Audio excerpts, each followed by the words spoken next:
नमस्कार। आज अपने कक्षा 12 राजनीति विज्ञान के चौथे अध्याय राज्य प्रशासन और स्थानीय स्वशासन में अपना एक अध्ययन बिंदु नगरीय प्रशासन जो है उसके बारे में अपने अध्ययन करेंगे, या जिसको अपने नगरीय स्वशासन कहा जाता है, उस टॉपिक पे जो है अपनी चर्चा करते हैं।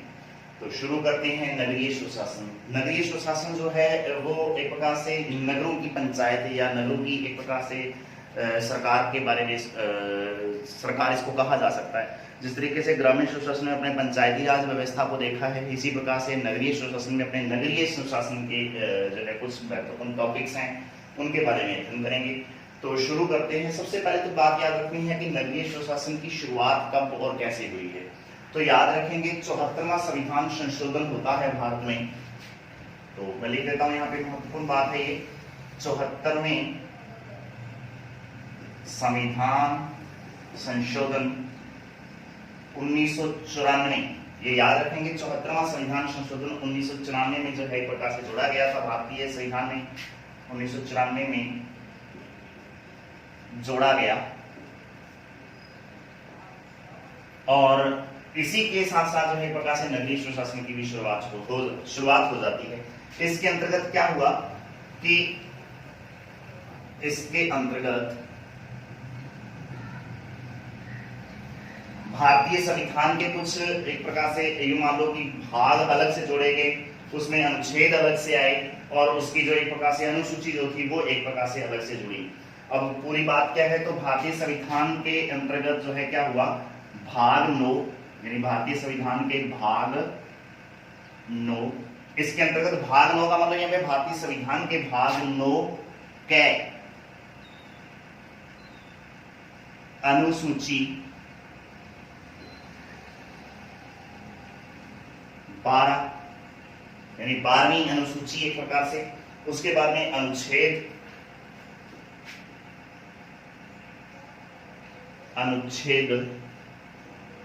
243 तय से लेके तय से गे तक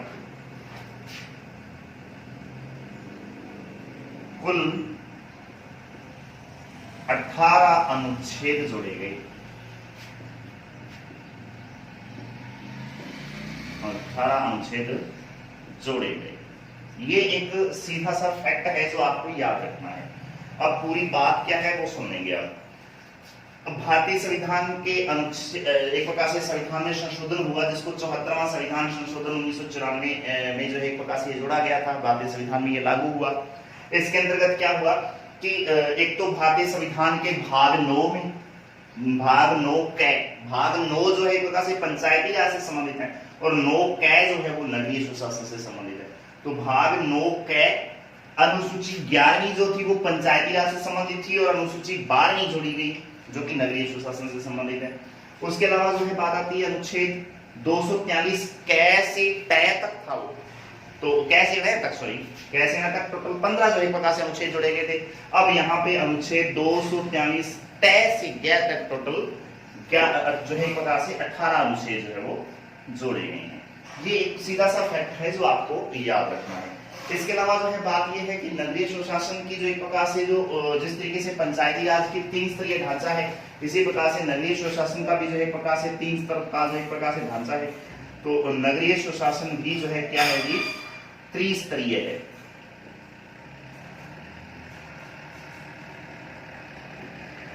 तीन स्तर है इसके भी, जिस तरीके से पंचायती राज व्यवस्था के हैं वो कौन कौन से हैं, यानी 3 इकाइयां कौन कौन सी हैं। तो नंबर 1 बात आती है नगर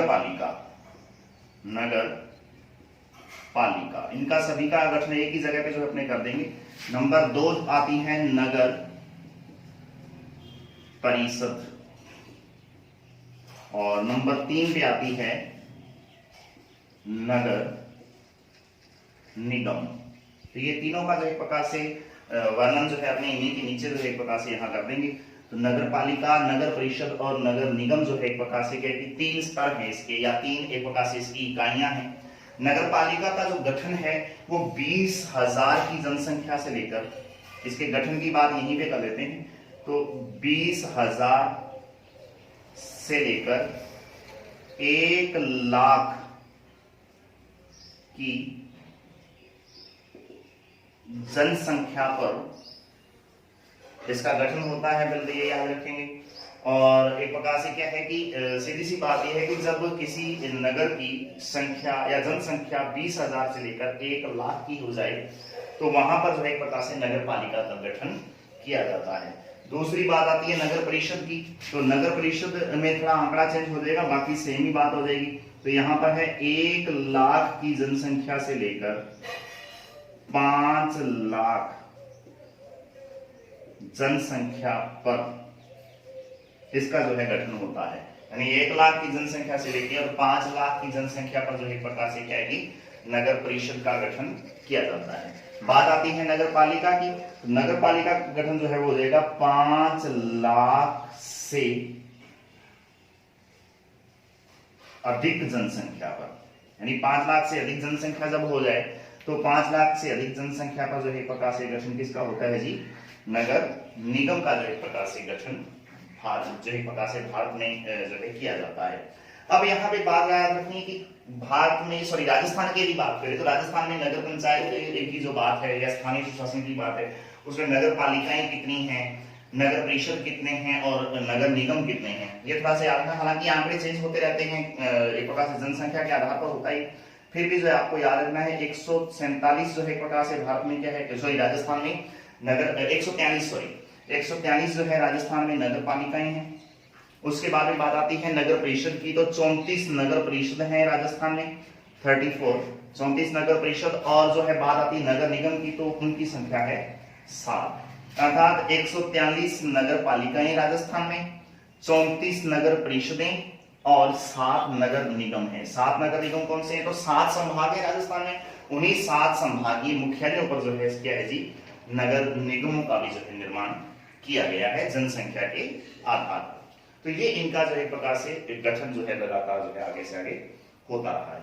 अब अपने बात करते हैं इनकी एक प्रकार से एक क्रम वाइज जो है इनके वर्णन की कि नगर पालिका किस तरीके से बनती है, नगर परिषद और नगर निगम का जो है किस तरीके से गठन होता है।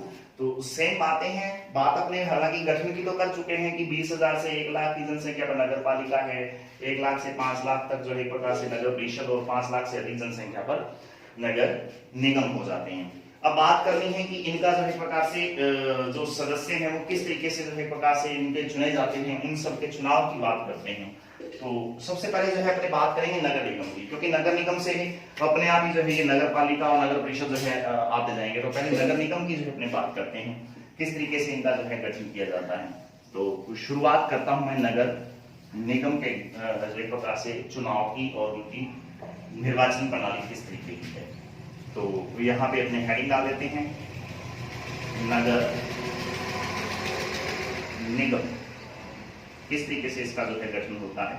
तो आप सुनेंगे। एक तो याद रखेंगे सभी 7 संभागीय मुख्यालयों पर जो है प्रकार से 7 नगर निगमों का निर्माण किया गया। यह बात अपने पहले कर चुके हैं। राजस्थान में खासतौर पर देखा जाए तो एक नगर निगम बना हुआ है। अब इसके सदस्य जो होते हैं, नगर निगम के सदस्य जो हैं क्या कहलाते हैं? तो याद रखेंगे इनके सदस्य जो होते हैं वो पार्षद कहलाते हैं। नगर निगम के सदस्य क्या कहलाते हैं? पार्षद कहलाते हैं। उसके बाद में पार्षदों की न्यूनतम संख्या जो है वो कम से कम कितनी होनी चाहिए? पार्षदों की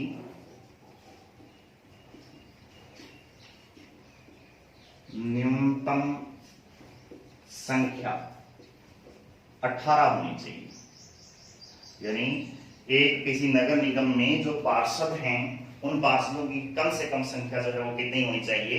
18 पार्षद होने जरूरी होते हैं। इसके अलावा बात है ये कि पार्षद अपने में से ही अपना अध्यक्ष का चुनाव कर लेते हैं। हालांकि कुछ जो है नियम परिवर्तित होते रहते हैं कि नगर निगम के जो है जो अध्यक्ष होते हैं जिनको मेयर या महापौर कहा जाता है उनको जो है एक प्रकार से जनता द्वारा डायरेक्ट चुना जाए, जिस तरीके से पंच सरपंचों को या पार्षदों को चुना जाता है। लेकिन कभी कभी जो है ये भी नियम रहता है कि एक प्रकार से पार्षद अपने में से ही जो है इन अपने अध्यक्ष और उपाध्यक्ष का चुनाव कर लेते हैं। तो अधिकतर जो है यही प्रणाली अपनाई जाती है, अपने उसी को आगे बढ़ाते हैं। पार्षद अपने में से ही एक अध्यक्ष व एक उपाध्यक्ष का चुनाव करते हैं। ये याद रखना है कि पार्षद अपने में से जो है एक प्रकार से क्या है कि अप्रत्यक्ष रूप से इसको बोल देंगे, तो अपने में से एक अध्यक्ष और एक उपाध्यक्ष का चुनाव कर लेते हैं। अध्यक्ष को जो है क्या कहा जाता है, ये पेपर में प्रश्न पूछा जाता है। अध्यक्ष जो है, तो एक जो अध्यक्ष है उसका जो है नाम आपको याद रखना है कि उसको क्या कहा जाता है। तो उसको मेयर या फिर जो है एक प्रकार से महापौर जो है इसको कहा जाता है। यानी नगर निगम का जो अध्यक्ष होता है या जो मुखिया होता है उसको मेयर या फिर महापौर के नाम से जो है जाना जाता है। ये आप थोड़ा सा याद कर लेंगे। उसके बाद में पार्षदों का चुनाव जो है, अब पार्षदों का चुनाव किस तरीके से होता है। पार्षदों में इसके जो एक प्रकार से सदस्य हैं, पंच जिसको अपने बोलते हैं नगर निगम के पंच जिसको पार्षद कहा जाता है। तो पार्षदों का जो चुनाव है, पार्षदों का चुनाव जनता द्वारा, यहां पे जनता वयस्क जनता की बात कर रहा है, जहां जिनका नगर निगम में एक प्रकार से वोटर आईडी में, जिनका वोटर लिस्ट में जिसका नाम है, उस वयस्क जनता द्वारा प्रत्यक्ष रूप से होता है। प्रत्यक्ष रूप से मतदान द्वारा होता है।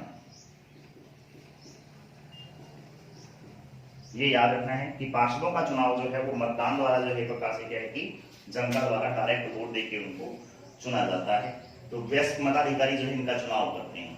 अब बात आती है इनके कार्यकाल की। तो वैसे तो कार्यकाल जो है अमूमन हम देखते हैं कि जब तक नगर निगम में उन सदस्यों का एक प्रकार से बहुमत रहेगा तब तक रहेगा, सरकार के बहुमत तक, सीधी सी बात ये है। लेकिन अमूमन देखते हैं कि 5 वर्ष जो एक प्रकार से कार्यकाल होता है। तो 5 वर्ष का जो एक प्रकार से कार्यकाल जो है इनका निश्चित रहता है। उसके बाद में जो है योग्यता की बात करें कि पार्षद हैं, अध्यक्ष हैं, इनकी योग्यता क्या चीज है, कितनी होती है। तो योग्यता में एक चीज याद रखनी है, इनकी उम्र। योग्यता होती है 21 वर्ष की आयु पूर्ण होना चाहिए। अर्थात जो पार्षद हैं या जो मेयर और उपमेयर वगैरह बनते हैं उनकी आयु कम से कम जो है क्या होनी चाहिए जी, 21 वर्ष की आयु होनी चाहिए। इसके अलावा एक योग्यता और है कि नगर निगम की मतदान सूची में या मतदाता सूची जो है, मतदाता सूची में नाम होना चाहिए।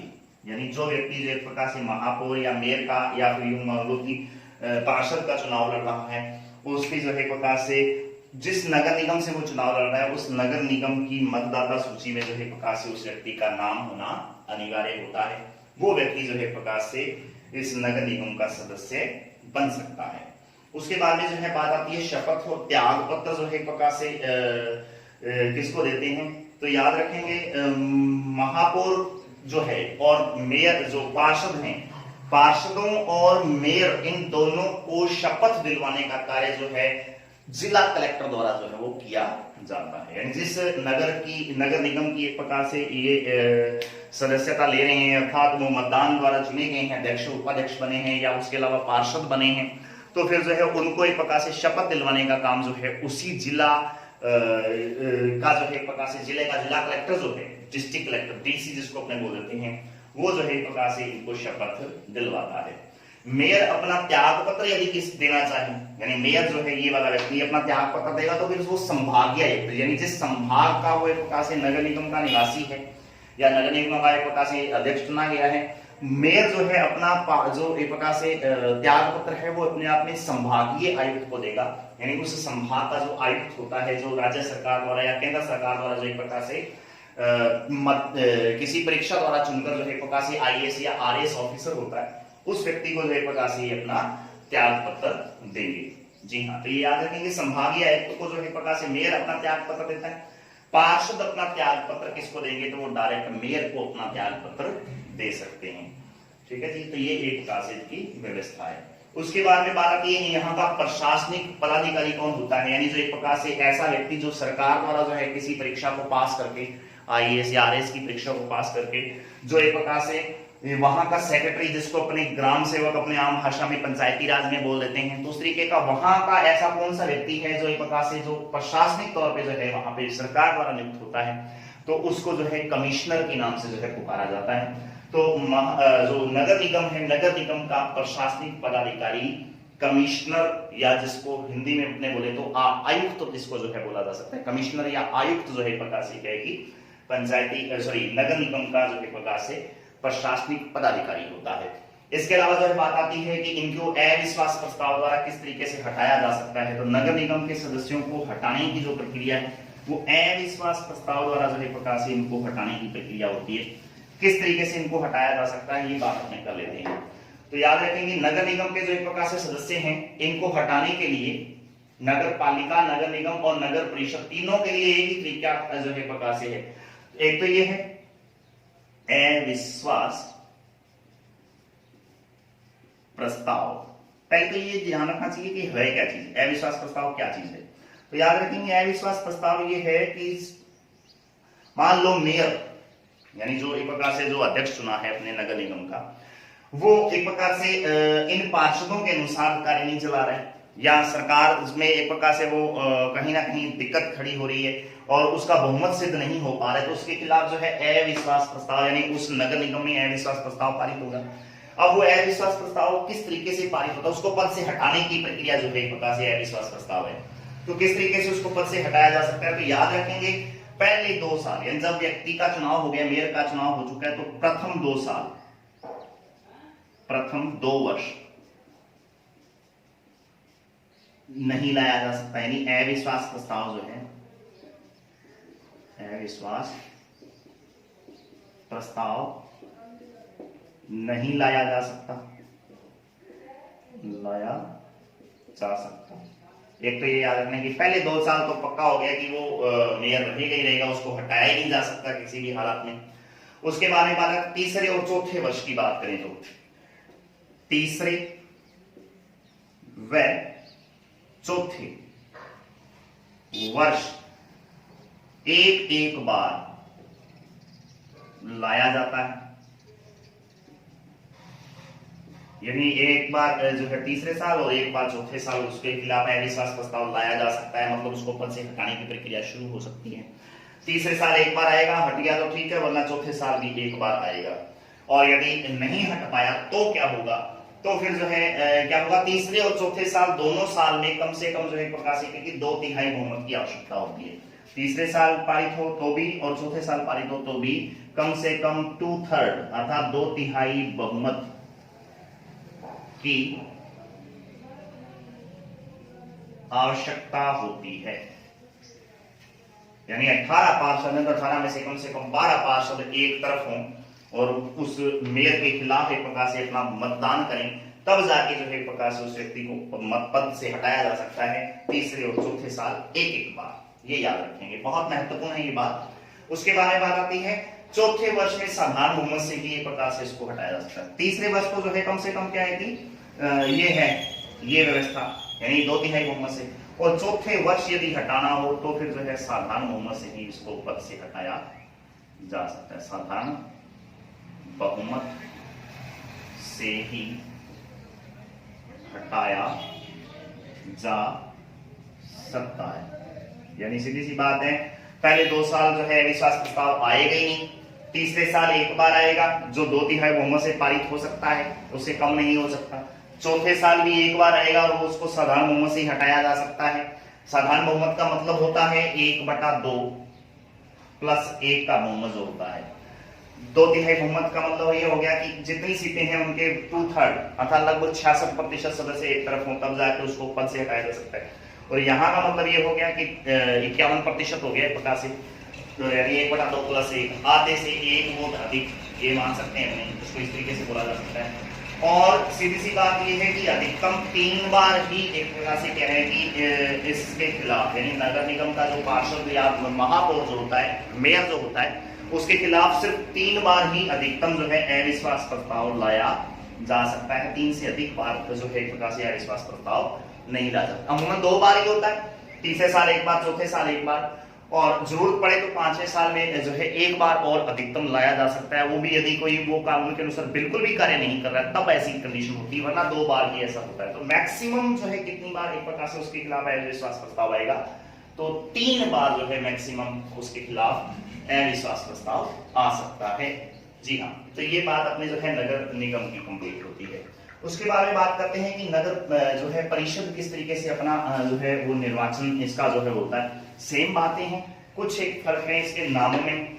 एक बस याद रखना है कि नगर परिषद जो है, तो नगर परिषद जो है उसका जो उसके सदस्य जो होते हैं, इसके सदस्य तो वही पार्षद ही कहलाते हैं। तो सदस्यों में तो कोई फर्क नहीं है, सदस्य तो पार्षद के पार्षद ही रहते हैं।